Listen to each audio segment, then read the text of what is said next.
Hi, this is Mr. Wartsky, and today we're going to be talking about tips on multiple choice tests. Now, if you want, please feel free to watch this video over again, share it, it doesn't matter. Now, I don't know about you, but I hate taking multiple choice tests. I hate them. Never was really good at them. My hands start to sweat, my head starts to sweat. You get that feeling in the pit of your stomach. And if it's one of those PSATs, SATs, or AP exams, you get all nervous. So we want to help you approach these tests without freaking out. And the number one rule for taking a multiple choice exam is don't panic. You can't. So don't panic. That's the first rule. So here are some general rules when you're thinking about tests and specifically multiple choice tests.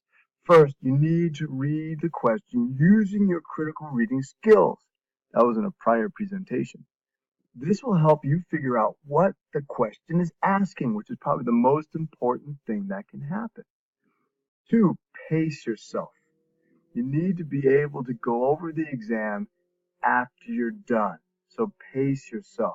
That allows you to catch mistakes that you might have made, like skipping a multiple choice question and messing up the rest of the multiple choice answers. So pace yourself.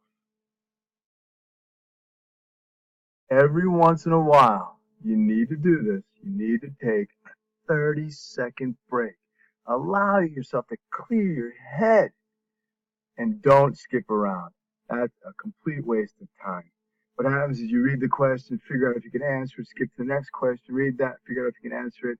It's okay to skip test questions and go back to them later, but don't skip around. Now, before you answer the questions, what should you do? Well, read the questions before looking at the answers, and then come up with an answer before looking at the answer choices. Now, if you compare the answer that you come up with the answer choices, and if one is what you answered, or if one is what you said, then that is the correct answer. Don't forget, just in case, to check out the other answers. Now, before you answer the question, what else should you do? Well, this is a paper and pencil test. So eliminate the answers that you know are wrong. Cross them off. And don't forget to read all of the answer choices, not just some of them. Don't stop when you think you get to the right answer. Read all of the answer choices.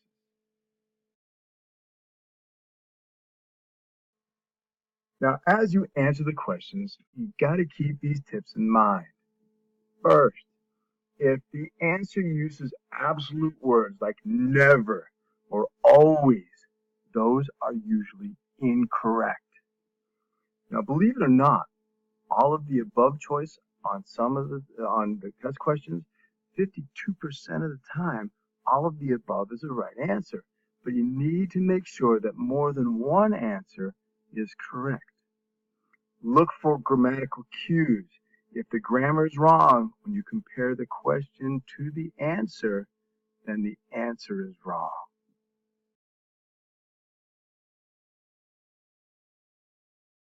Believe it or not, I found this hard to believe, but the longest answers are usually the correct answers. And if the answer repeats keywords that are found in the stem, those are likely to be the correct answer.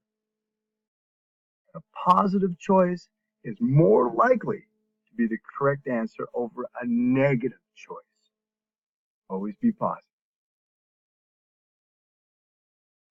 Now, finally, I hope you have some room in your head for these tips. Don't change your first answer. Your first answer is usually the right answer. You have to go with your gut. If you feel that something is the right answer, go with it. But don't go back and change answers just because you might think that they're wrong.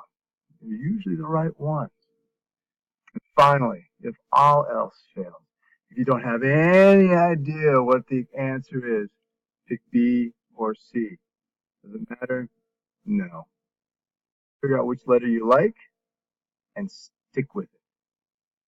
I hope that's helped. and good luck on your multiple choice